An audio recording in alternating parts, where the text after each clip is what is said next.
Piyansa si House Assistant Majority Leader Jill Bongalon na malalagdaan pa rin ni Pangulong Ferdinand Marcos Jr. ang 2025 General Appropriations Bill bago matapos ang taon. Ito'y kahit pa nagpasya ang Pangulo na i-reschedule itong paglagda sa panukalang batas upang isa-ilalim sa masusing review. Sinabi ng mababatas na hindi naman buong budget ang i-veto nitong si Marcos kundi mayroon lamang mga specific line items. Hindi naman niya aabutin ng isang araw sakaling mag-reconvene ang dalawang kapulungan. Ipinaliwanag din ni Representative Jed Isidre na sakaling nagdaan na ni Pangulong Marcos ang General Appropriations Bill o itong panukalang batas para sa 2025 budget na may vetoed items, maaari naman itong magtalaga ng appropriations sa unutilized o hindi nagamit sa kasalukuyang taon. Ibig sabihin, mayroon namanong standard mechanism sa budget upang tugunan ni Pangulong Marcos ang fiscal requirement ng priority program. Samantala, hindi naman nakikita ng House Leader na aabot pa sa punto na i-override nila ang vetoed items, lalo't kung halimbawang ibabalik lamang ang natapyas sa budget ng Department of Education na handa na raw nila itong suportahan. Meron hong matinding mensaheng ibinibigay si Senator Bato sa mga AFP at sa mga PNP official.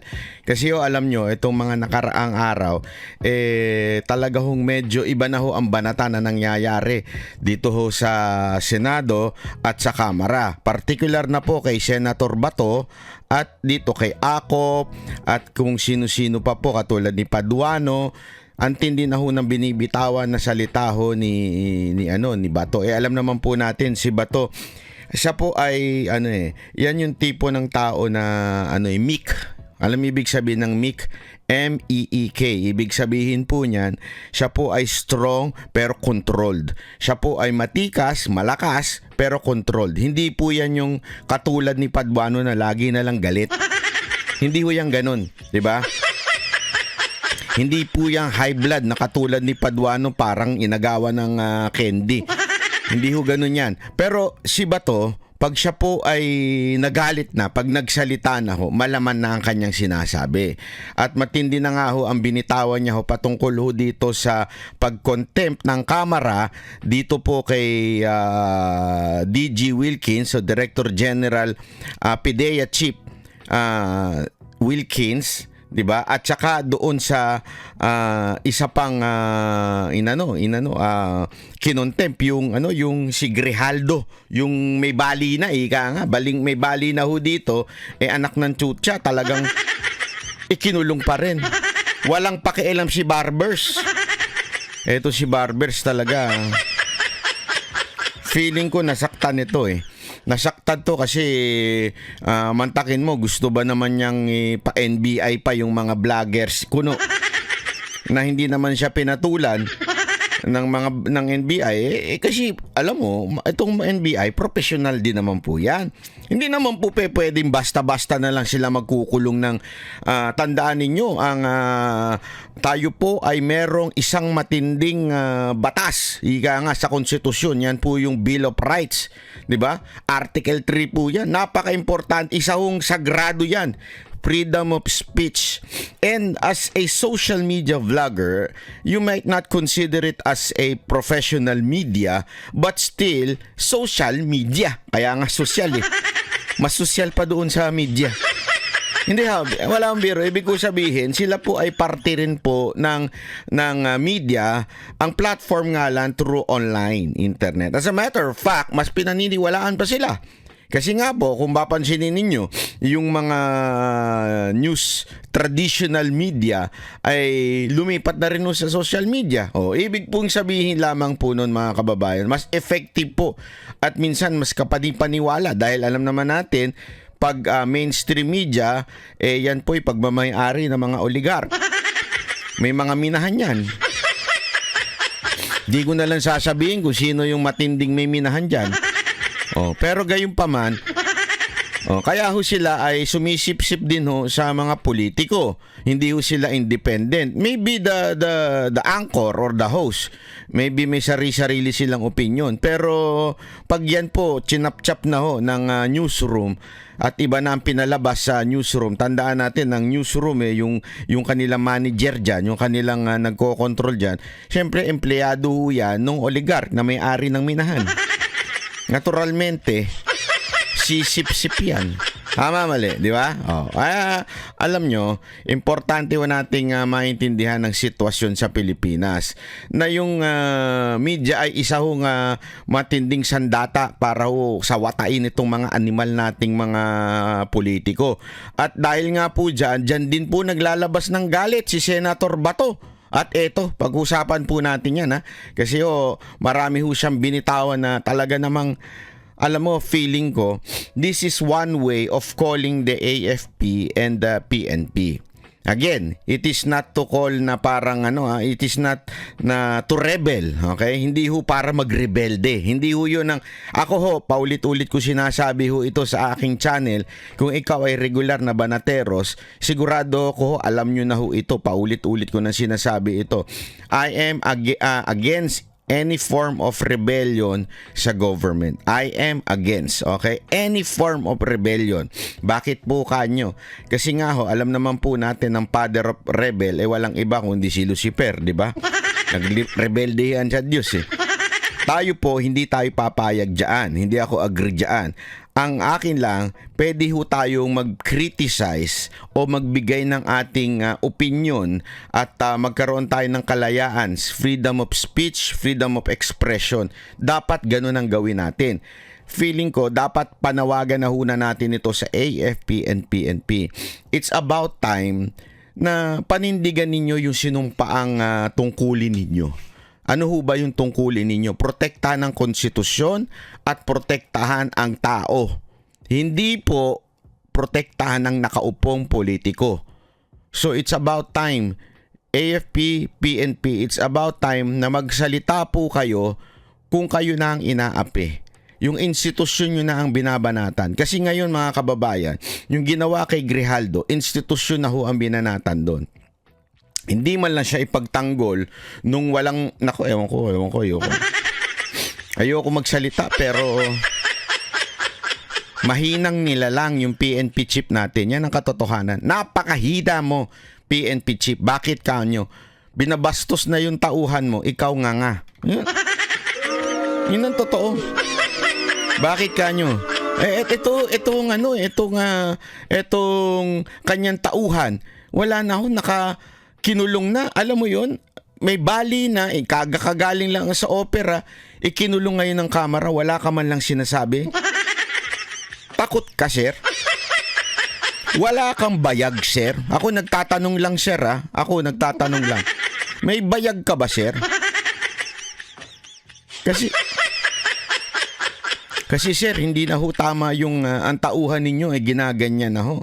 Magagalit ho sa inyo yung ibang mga opisyal dyan sa PNP kung pinapabayaan nyo lang. Kasi kung ang ordinaryong pulis gipitin, mas lalong dihado. Di ba ho? Kasi ito nga kernel na ho ito. Si Grijaldo ginipit ng kamera dahil lang, hindi niya nagustuhan yung sagot. So, lumusob daw sila doon sa isang may doon. At kahit po sila ay maraming tauhan, si Bato at saka itong si Villanueva, ay hindi nila po inutos sa iba, sila mismo. Ang dahilan ni Villanueva nung tinanong siya ni Bato, bakit pwede mo namang iutos na lang sa iba yan? Sabi niya, pag inutos ko sa iba, pag sila pa ang nadali, konti lang ang pensyon nila. At kawawa ho sila, mga bata pa naman sila. Ako, at least, official na, mataas pa yung pension ko. Malaki ang matatanggap ng aking pamilya. Ganun ho yung tao. Tangina, ganun talaga kabayani yung tao. Tapos, sino ho ang magpapakontem sa kanya? Isang putang. Ayoko na lang magsalita. Kasi nagbabakasyon po ako dito pero talagang umiinit ang ulo ko dito sa congressman na ito. Hindi ko maintindihan paano isang dating NPA, dating pinuno nung kanilang hit squad, naging congressman. Ang daming ang katanungan dito May nabasa ako kanina dyan sa social media. Sabi nung isang dating pulis din, sabi nila, ang pagkaalam pa nga namin, dapat may warrant na yan. Hindi naman po pwedeng nag-NPA ka, ikaw ay tinawag na terorista ng gobyerno. Ikaw ay kriminal dahil po ang NPA po ay kriminal ho. They are continuing rebelling against the government. Hindi na ho kailangan patunayan po yan. Yan po ay ano na ho yan. Alam na ho ng buong mundo yan. Ngayon, bigla ka lang sumuko. Ano yun? Erase na lang? Di ba? Tapos meron pa nga ako nakita sa social media na sinasabi, di umano daw hindi ako sure, na 'di ba since siya ang pinuno nung grupo na 'yon. Okay? Di umano meron isang pangalan, nasa ibang pangalan hindi ho pangalan ni Paduano. Nasa ibang pangalan, iyon daw ay may warrant. Kaya lang ang problema nga ho, siyempre alam naman po natin sa mga ganyang grupo, iba-iba yung ginagamit, alias lang ang ginagamit nila. So yung warrant na yun nasa alias lang at itinuturo di umano daw, allegedly ay si Paduano daw yun. Which is dapat pang patunayan. Okay? Kasi again, alleged lang po yun ng isang nagsulat sa social media na isang dating pulis. Ang tanong ngayon, ako hindi na yun Hindi na sa akin yung whether may warrant ba siya o wala siyang warrant. It doesn't matter to me. The mere fact na it's documented, 'di ba? Pahanapin nyo, i-google nyo po yan. At sigurado naman po ako, aminado rin naman po si Paduano na siya po ay dating NPA. 'Di ba? Sigurado naman ako kasi alam naman ho yan ng it's a public knowledge, ika nga. Bakit na andito to sa camera? 'Di ba? Meron na ho ba itong pardon? Sino ho ba ang nagpardon dito? Para sabihin nagpardon, nagpatawad. Okay, sino ho ba? May programa ho ba na nagsabing siya ho ay may pardon na? Ano ho bang mga katibayan? Yan ho ay nagtinatanong ho ng taong bayan ngayon. Nauungkat dahil sa ginawa nito. Dahil isang dating NPA, imaginein mo, isang dating NPA, ang pinakontempt niya ngayon ay isang bayani sa PNP. Kaya nga marami hong mga grupo, mga PMAyer na ipinagtatanggol ho. Ito hong si PDEA Chief, si ex-PDEA Chief Wilkins Bakit ho kanyo? Kasi nga naman, ito'y karangal-rangal na tao. Ito'y bayani. Ito ho'y sabi nga nila gumawa ng pangalan kasi sa PNP. Alam nyo mga kababayan, ito makinig po kayo na mabuti. Yung mga PMAyer, hindi ko naman sinasabing yung hindi PMAyer hindi malupit Pero 'di ba yung mga PMAyer, pag sila graduate dyan, matik yan pag pumasok sa PNP, opisyal yan 'di ba? Kasi ganun na, ewan ko kung anong sistema yon.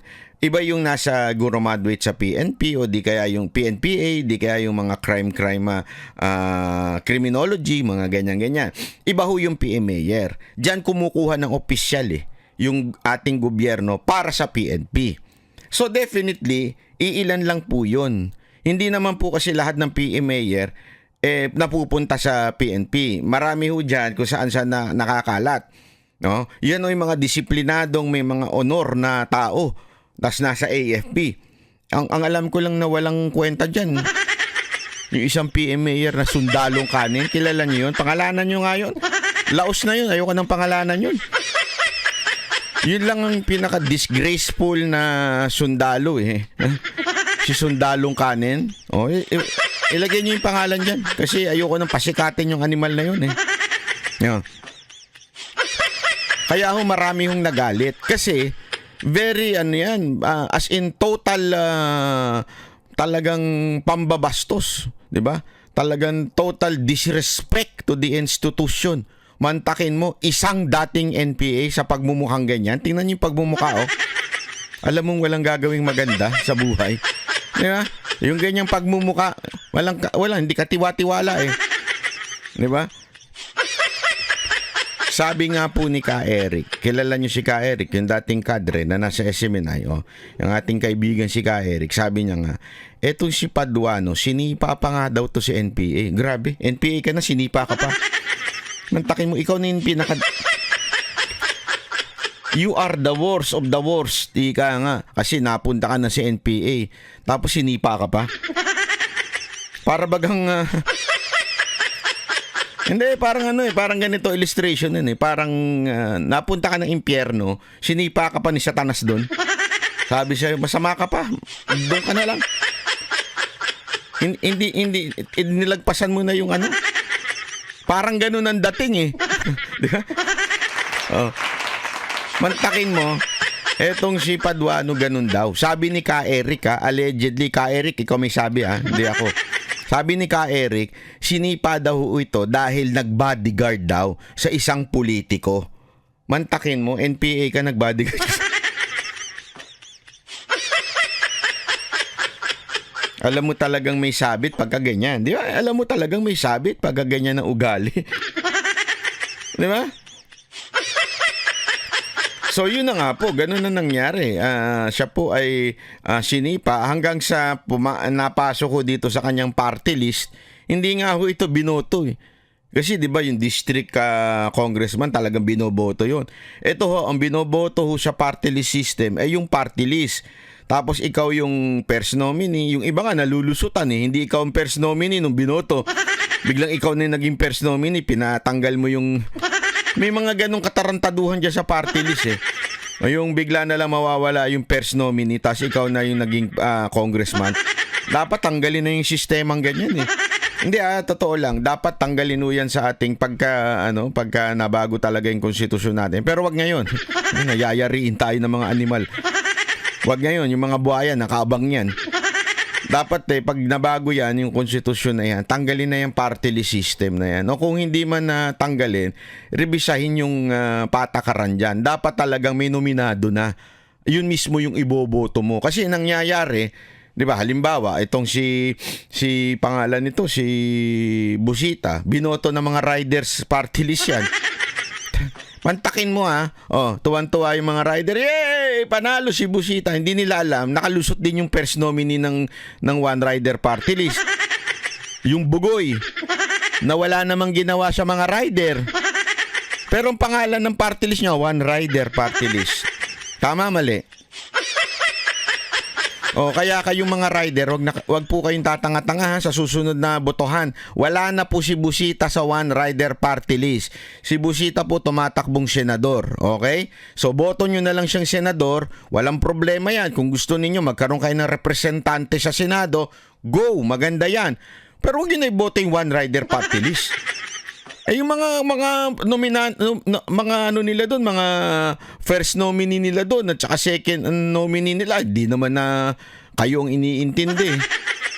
Mantakin mo, nilagay nyo dyan. Hindi, ako tanungin ko kayo mga rider, sa tingin nyo hindi kayo nabudol? Kayo mga rider, sige. Hindi kayo nabudol. Anong nangyari? Meron bang nagawang batas para sa inyo ang One Rider Party List? Baka si Busita meron. Ako doon. Wala akong problema doon. Talaga naman ang puso ako talaga, walang biro ito. Ang puso naman ni Busita talaga sa rider. Ako agree ako dyan. Pinanonood ko yung mga video niya. Maganda yung banat niya. Maganda yung mga pagtatanggol niya sa mga rider natin. Wala akong problema dyan. Pero yung One Rider Party List, nawala na sa hulog yan. Huwag nyo nang ano yan. Katulad din itong isang Paduano na ito. Hulaan ninyo kung anong party list nito. Hindi natin alam, di ba? Bakit nandyan yan? Basta ang alam natin, dati ho siyang NPA. Yan ho ang public knowledge na po yan. Dati po siyang NPA at ngayon, sino ang kanyang kinontempt? Walang iba kundi isang bayani sa PNP.